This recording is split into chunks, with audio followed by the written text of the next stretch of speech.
Rumah corner lot ni dekat Kampung Jawa nak dijual. Kampung Jawa Kelang, freehold, Rizab Melayu. Nak tengok dalam? Let's go. Inilah rumah dia, korang tengok. Ni rumah dia. Rumah corner lot dekat Kampung Jawa Kelang. Rumah dia dah renovated tau. Sana pintu masuk satu, tepi tu pun ada satu pintu masuk. Okey, tepi dia ni kau tengok owner dah buat macam dulu sini actually dia kolam. Dia buat kolam ikan apa semua kan. Kalau korang nak buat kolam ikan balik boleh.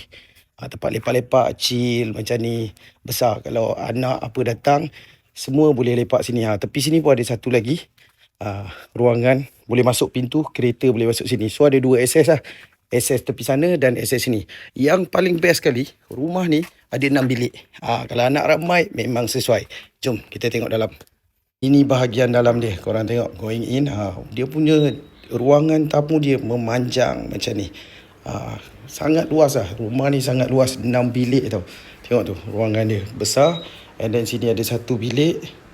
Ini ruangan family. Ruangan tengah ada ruangan family sini. Lagi ada satu bilik kat sini. Dua bilik. Satu bilik. Dua bilik. And then ni tadi pintu yang kita nak masuk ke bahagian tepi sana. Ni ada lagi satu bilik. So kat sini ada 3 bilik. Tengok bilik dia besar. Bilik ni siap ada toilet. Ni kira bilik master. Kemudian jom kita tengok bahagian dapur dia. Korang tengok bahagian dapur dia. Ni dapur dia besar. Sini ada lagi satu bilik. Dah 4 bilik kan abang tunjuk kan. Ni dapur dia. Korang tengok ni dapur basah dia. Ni dapur basah. Rumah ni dah tarik habis. Belakang semua dah tak ada. Dia dah buat. Sini ada satu toilet. Dari toilet ni boleh keluar ke sana.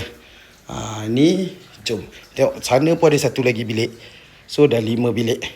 Ini kira bilik yang kat bahagian dapur. Boleh buat store lah. Kat mana lagi 2 bilik? Kat mana lagi 2 bilik? Jom kita tengok.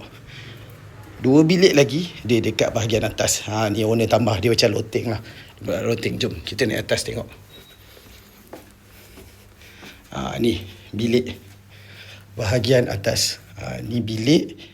Satu bilik dan satu lagi bilik. Bilik dalam bilik. 2 bilik kat sini, kat bahagian atas.